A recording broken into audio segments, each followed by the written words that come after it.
दृष्टि और दृष्टिकोण, सारा खेल इसी का है। विचित्र है पर यही सत्य है। अब आपको उदाहरण द्वारा समझाता हूं। कई बार आपने किसी व्यक्ति को देखा होगा ये कहते हुए कि मुझे स्वयं पर गर्व है, अपने आप पर गर्व है। मैं अपनी माता पिता की बहुत अच्छे से सेवा करता, उन्हें सदैव सुखी रखता। उन्हें मैंने एक घर दे दिया है, सारी सुख सुविधाएं दी हैं, उन्हें जीवन में हर वो वस्तु दी है और दूंगा जिसकी उन्हें आवश्यकता है। अब मुझे बताइए, आप हैं कौन? आप वो बीज है जिसे आपके माता पिता ने बोया है। आपके माता पिता ने ही आपको इस संसार में जन्म दिया है। ये सब कहने का औचित्य क्या है? ये हो गया उस व्यक्ति का दृष्टिकोण। अब देखते हैं ये प्रकृति हमें क्या सिखाती है। कभी किसी वृक्ष को देखिए, जब उस पर कोई फल आता है वो माली को ये नहीं कहता कि देखो मैं तुम्हें फल खाने दे रहा। वो वृक्ष ये नहीं कहता कि देखो मैं तुम्हें फल खाने दे रहा। वो जानता है ये माली का ही परिश्रम, ये उसी के कर्म का फल है और उसे ही मिलना चाहिए। वो कहता है तुम्हारा तुमको अर्पण, क्या लागे में। वो जानता है माली का महत्व क्या है। ये उसका दृष्टिकोण था। इसलिए आप जीवन में किस व्यक्ति में, किस पशु पक्षी में, किस प्राणी में, किस परिस्थिति में, किस भाव में क्या देखते हैं, ये आपके दृष्टिकोण पर निर्भर करता है। आप मन में सकारात्मकता जागृत कर लीजिए, शुभ विचार लाई, यही सोच सच बनकर सामने आए। यही दृष्टिकोण ऐसा बन जाएगा कि आपके जीवन में सब कुछ शुभ ही शुभ होगा। प्रतिशोध या किसी को दुख पहुंचाने की भावना, यदि ये आपके मन में है तो आप अपने ही मन में पीड़ा का एक विशाल सा वृक्ष बो रहे हैं। ये स्मरण रखिएगा, क्योंकि किसी को दुख पहुंचाने की ये भावना, ये वो बीज है जो आप ही के मन में गिरेगा, आप ही के मन में अंकुर बनेगा, आप ही के मन में एक विशाल सा वृक्ष बनकर पनपेगा। जीवन आपका है, कर्म आपका था, किसी को दुख देने की भावना आपकी थी, ये वृक्ष आपका है, तो इसका फल भी आप ही को मिलेगा, जो ग्रहण भी आप ही को करना है। स्मरण रखिए, जो व्यक्ति ये सोचता है कि मैं इसे दुख दूंगा, इसे पीड़ा में देना चाहता, उसी व्यक्ति को दुख और पीड़ा मिलती। यदि इसी स्थान पे आप ये सोचो कि मैं किसी को सुखी करना चाहता, किसी को सुख देना चाहता, तो इसका भी बीज आपके मन में ही उतरेगा। ये भी वृक्ष ही बनेगा जिसका फल आप ही को मिलेगा। बात यहां आती है बस सोच की, सोच जो सच बनकर सामने आती। तो ये सोच शुभ रखिए, सबके लिए हित ही चाहे किसी और के मन में आपके लिए कुछ अच्छा हो ना, आप सबके लिए अच्छी भावना से कर्म करते जाइए, आपके साथ भी अच्छा ही होगा। सुख और अनुभव दोनों जीवन में एक साथ कभी नहीं आते। स्मरण रखिएगा, जहां सुख होता है वहां अनुभव नहीं होता, और जब ये सुख हमारे जीवन से दूर चला जाता है तब हमारे जीवन में आता है ये अनुभव। परमात्मा, ये प्रकृति, ये नियति इस अनुभव को हमारे जीवन में भेजते हैं ताकि हम एक अत्यंत महत्वपूर्ण सीख, ज्ञान प्राप्त कर सकें। ये अनुभव हमें सिखाया जाता है कि अतीत में ऐसा क्या था जो हमें नहीं करना चाहिए था। हमें सिखा देता है कि भविष्य में ऐसा क्या है जो हमें करना चाहिए और क्या नहीं करना चाहिए। देखा जाए तो ये अनुभव हमें वही सीख देता है जिसके कारण हम सुख की ओर उचित प्रकार से अग्रसर हो सकते हैं। इसलिए जीवन में जब भी दुख आए, दुख का ये समय आए, तो हताश मत होइएगा। समझने का प्रयास कीजिए कि अनुभव क्यों आया, क्या सिखाने के लिए आया। यदि आप वो ज्ञान प्राप्त करते, सुख के मार्ग पर अग्रसर होते हैं, वो भी उचित रूप से, तो इस अनुभव का मंतव्य ही पूर्ण हो जाता है। जीवन में ऊंचाई पर पहुंचने के लिए मनुष्य को किसकी आवश्यकता होती है? सीढ़ी। किंतु फिर भी हर एक मनुष्य, हर एक व्यक्ति ऊंचाई पर पहुंच नहीं पाता। कारण क्या है? कारण या तो ये हो सकता है कि मनुष्य कल्पना करता जाता है सीढ़ी को खोज ही नहीं पाता। कुछ लोग खोज लेते हैं और उसे पाकर ही इतने प्रसन्न हो जाते हैं कि उससे आगे कुछ कर्म करते ही नहीं। सरल सी बात। बहुत से लोगों को सीढ़ी मिलती नहीं, और मिल भी जाए तो जब तक उस पर चढ़ोगे नहीं, ऊंचाई पर पहुंचोगे कैसे? ये जब तक आप परिश्रम नहीं करोगे, जब तक आप ऊपर चढ़ते नहीं जाओगे, जब तक थक नहीं जाओगे, आपके पैरों में घुटनों में पीड़ा नहीं होगी, तब तक इस ऊंचाई पर पहुंचने का सौभाग्य भी प्राप्त नहीं होगा। तो कल्पना के साथ कर्म कीजिए, परिकल्पना के साथ परिश्रम भी कीजिए, सब मिले। हम सभी जीवन में चाहते हैं कि हमें सफलता मिले। हम चाहते हैं कि इस संसार में हमारा यश फैल जाए। हम चाहते हैं कि हम चर्चित हो। किंतु चाहने से क्या होता है? यदि संसार में चर्चित होना है तो परिचित होना होगा परिश्रम से। जब तक आप परिश्रम से परिचित नहीं होगे, सफलता से परिचित नहीं होगे। संघर्ष तो करना होगा। हर दिन, हर वर्ष, जीवन की हर परिस्थिति में हो सकता है नई नई बाधाएं आए, नए नए चक्रवात आए, और आवश्यक नहीं कि हर चक्रवात विनाश के लिए ही आता है। कुछ चक्रवात आपका मार्ग प्रशस्त करने के लिए भी आते हैं, आपके मार्ग को साफ करने के लिए भी आते हैं। यदि आपको उदाहरण दूं तो जब बाढ़ आती है, जब घर बह जाता है, तो हम हताश हो जाते हैं, हम दुखी हो जाते हैं। परंतु वही बाढ़ हमारी धरा को इतना उपजाऊ बना देती है कि उस उपजे अन्न से हम वैसे और 10 घर बना सकते हैं। तो सकारात्मक रहिए और हर संघर्ष के लिए तत्पर रहिए। जीवन में बहुत आगे जाएंगे। जीवन में कभी कभी हम उन परिस्थितियों में फंस जाते हैं जहां हमें लगता है कि हमें कुछ नया करना है, पर हम कर नहीं पाते, क्योंकि कहीं ना कहीं हम परंपराओं से बंधे हैं और हम उन परंपराओं को तोड़ना नहीं चाहते। एक ही प्रश्न आता है मन में, 4 लोग क्या कहेंगे, 4 लोग क्या सोचेंगे? मैं आपसे पूछता हूं, कौन है ये 4 लोग? जब आपका जन्म हुआ तब ये 4 लोग कहां थे?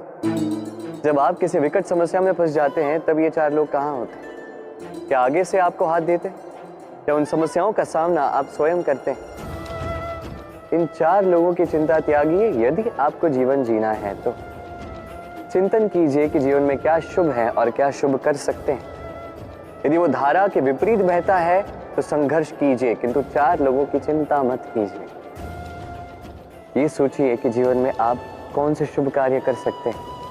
ये सोचिए कि कहीं कोई आपने ऐसा कर्म तो नहीं कर दिया जिसके कारण किसी का हृदय आहत हुआ है। शुभ पे अपना ध्यान केंद्रित कीजिए, आपके जीवन में सब कुछ शुभ ही शुभ होगा। आजकल आपने देखा होगा, माता पिता संतान से केवल प्रेम ही नहीं करते, उनके मोह में पड़ जाते हैं।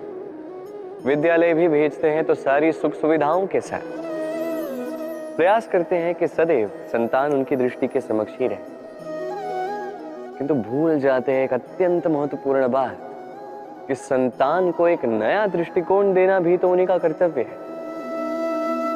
इसलिए तो पुरातन काल में शिष्यों को गुरुकुल भेजा जाता था, गृह से दूर, क्योंकि गृह त्याग संतान के लिए, एक शिष्य के लिए अत्यंत शुभ लक्षण होता है। जब वो अपनों से दूर, गृह क्लेश से दूर रहेगा, तब वो इस संसार को स्वयं अपनी दृष्टि से देखेगा, परखेगा, समझेगा और सब कुछ स्वयं ही सीखेगा।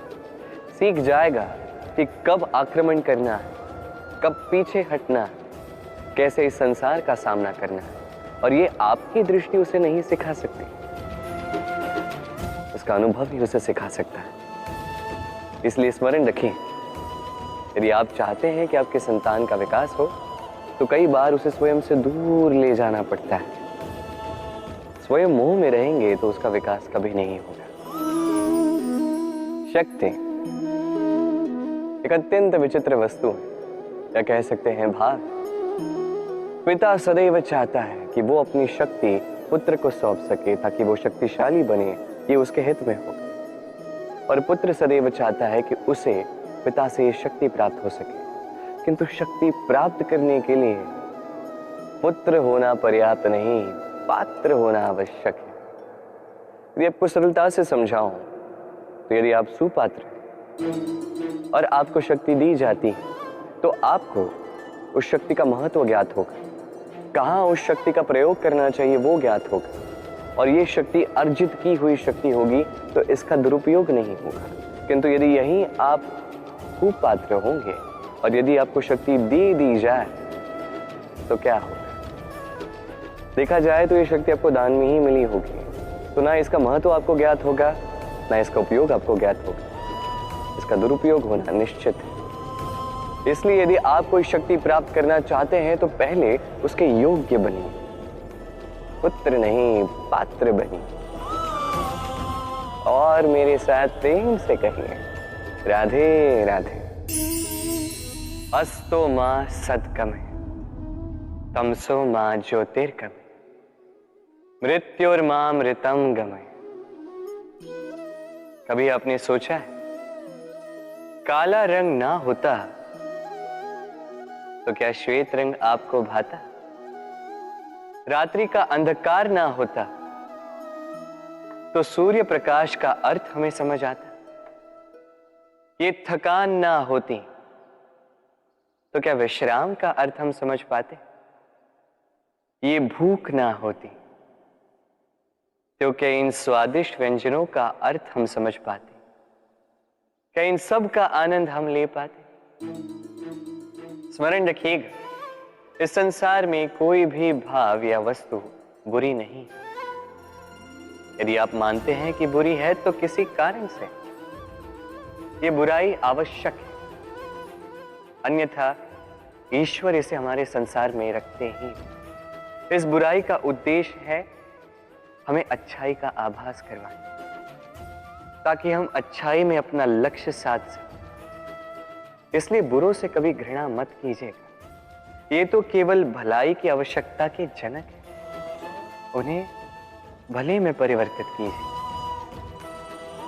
असत्य से सत्य की ओर ले जाए, अंधकार से प्रकाश की ओर ले जाए, मृत्यु से अमरत्व की ओर ले जाइए, किंतु प्रेम के पथ से। भय, ये भय सदैव मनुष्य के साथ ही रहता है। कुछ खो देने का भय, जो पा लिया उसे खो देने का भय, अब जिसके हम निकट हैं उसके दूर चले जाने का भय, जो हमारा है हमसे छिन जाने का भय। अब मनुष्य सारा जीवन व्यतीत कर देता है इस भय की छाया में। किंतु क्या कभी आपने ये सोचा है कि ये भय हमें क्यों लगता है? ये भय हमें इसलिए लगता है क्योंकि हम उस व्यक्ति, उस भाव, उस वस्तु को स्वयं से समेट कर रखते हैं। हम स्वयं उसे इतनी शक्ति दे देते हैं कि वो जब चाहे तब हमें छोड़कर जा सकता है, हमें कष्ट पहुंचा सकता है। किंतु यदि हम उस भाव, उस व्यक्ति, उस वस्तु से निर्लिप्त रहें, उसके आकर्षण से हम मुक्त हो जाएं, तो ना ही वो हमें छोड़कर जा सकता है, ना ही हमें कष्ट पहुंचा सकता है।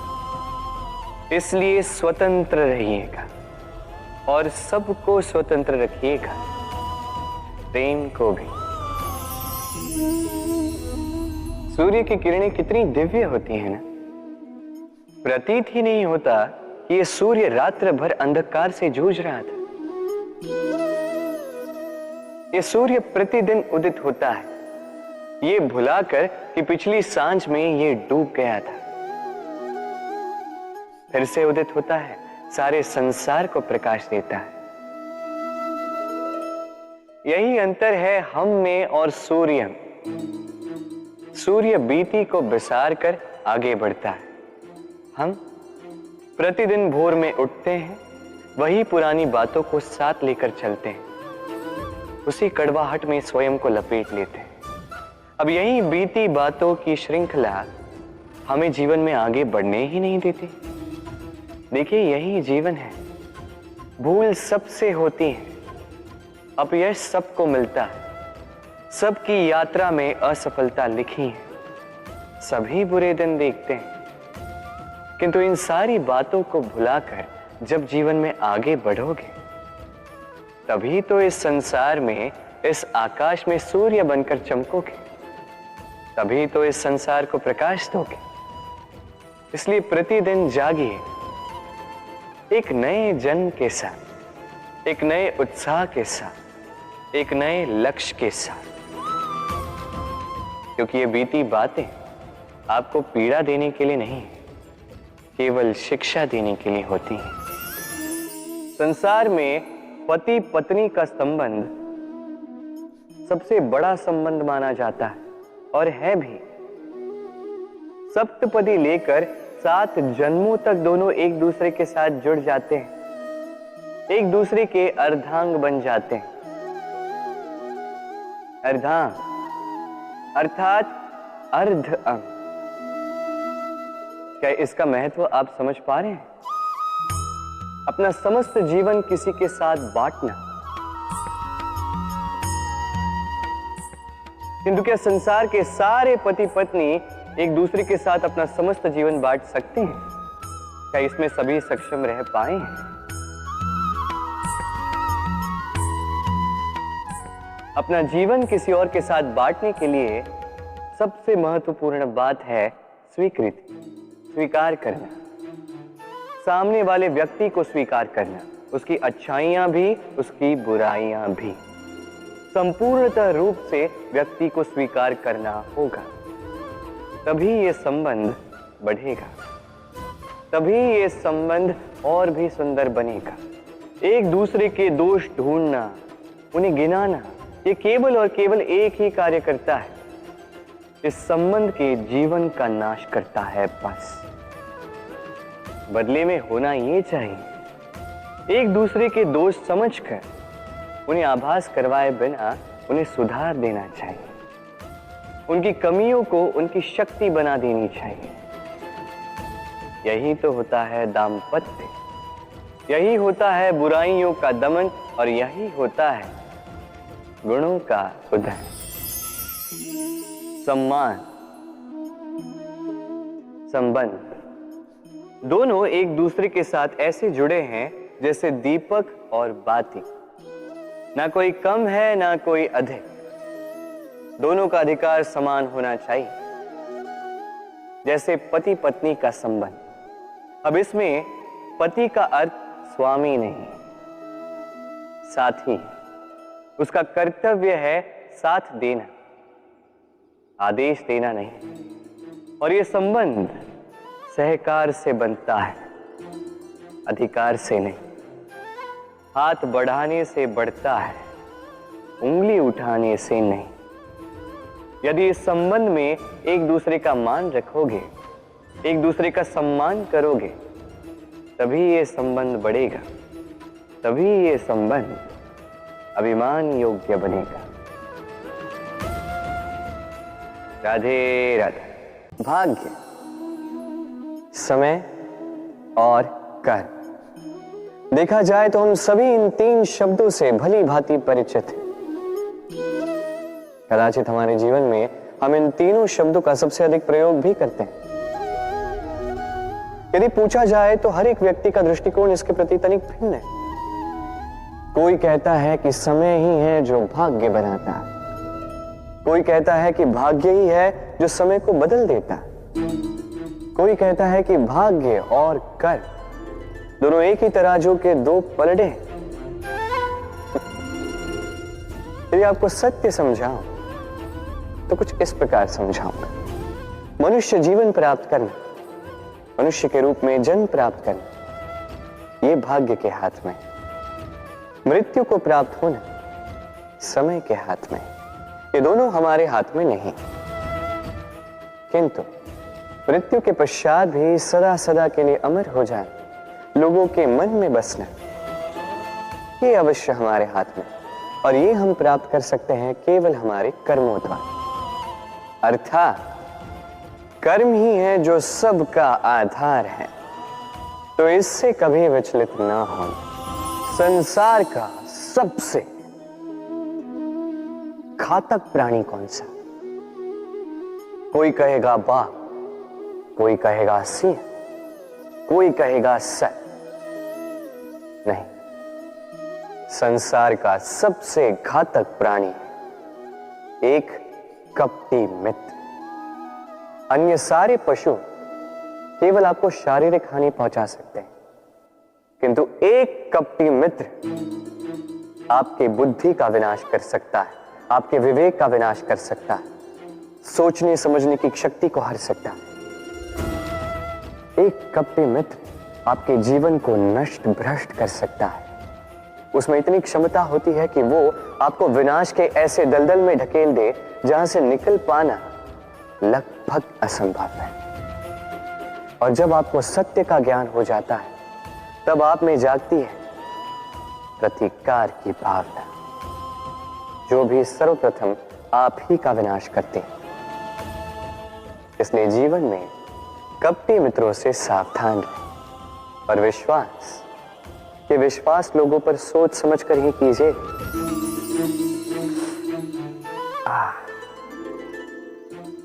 हाथ जल गया। अब आप कहेंगे कृष्ण यही तो होगा, जलते हुए कोयले को उठाने जाओगे तो हाथ तो जलेंगे ही। चलो इस संदर्भ में आप ये कहते हैं, क्या क्रोध के विषय में भी आप यही सब सोचते हैं? सोचना आवश्यक है, क्योंकि क्रोध भी इसी प्रकार है।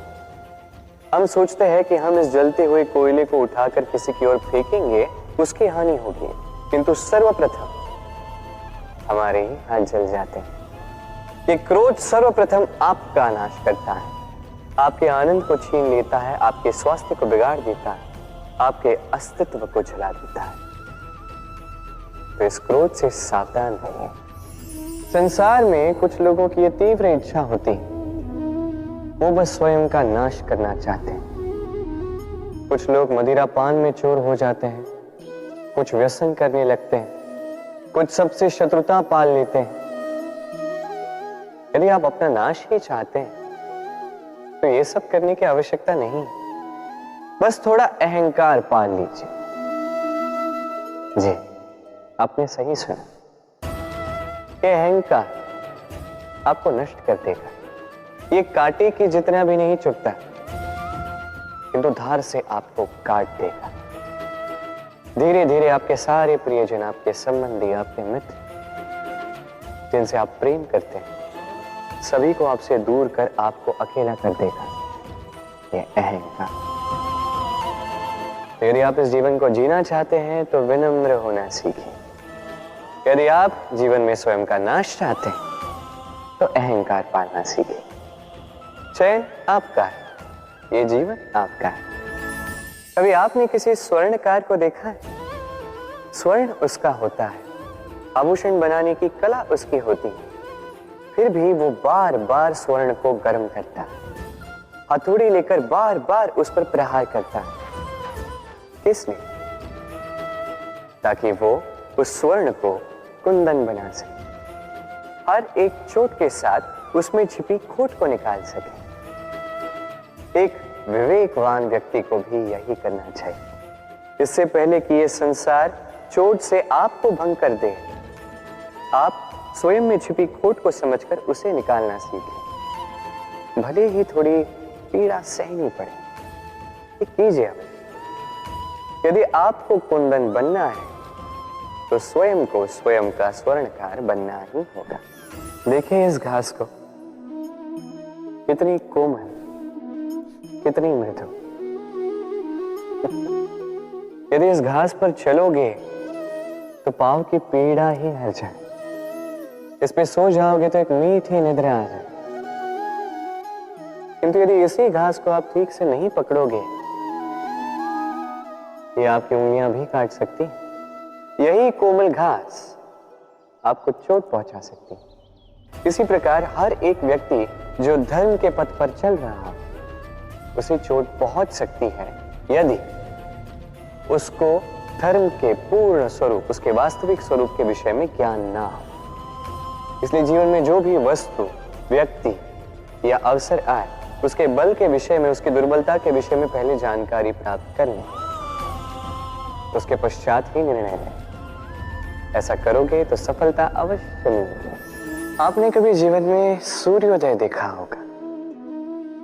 कितना संतोषदायक, कितना ऊर्जादायक होता है। मन में एक नई प्रेरणा सी भर देता है, एक नई उमंग। किंतु यदि आप जागने में विलंब करते हैं तो आप इस सूर्योदय को देख ही नहीं पाते। अब इसी प्रकार होता है हमारे जीवन में अवसर, सूर्योदय की बातें। यदि आप अपने जीवन में आवश्यकता से अधिक प्रतीक्षा करेंगे इस अवसर का लाभ उठाने में, तो ये अवसर आपकी प्रतीक्षा नहीं करेगा, ये निकल जाएगा। इसलिए इन्हें सहेज कर रखें, सही समय पर जागें और इन अवसरों का लाभ उठाएं, अपने कर्म को पूर्ण रूप से साकार करें। इसे एक मुहूर्त की भांति देखें।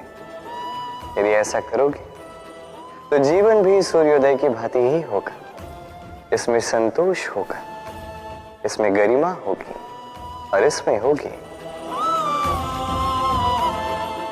शांति।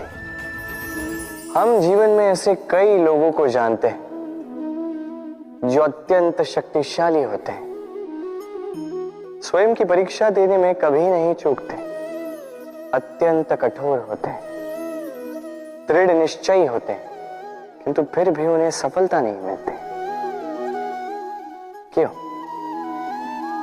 क्या कारण है इसका? लौह पुरुष जैसा व्यक्तित्व होने के पश्चात भी उन्हें सफलता क्यों प्राप्त नहीं होती? अब इसका उत्तर स्वयं उनके व्यक्तित्व में छिपा होता है। लौह पुरुष, लोहा। आपने कभी लोहे को देखा होगा, अत्यंत बलशाली, अत्यंत कठोर, किंतु केवल तब जब वो शांत होता है, शीतल होता है।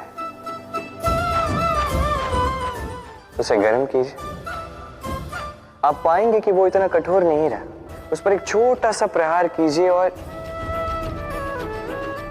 उसका आकार ही मुड़ जाता है। समझ? यदि आप भी जीवन में अपने बल से, अपने निरंतर प्रयासों से कुछ बड़ा करना चाहते हैं, तो सर्वप्रथम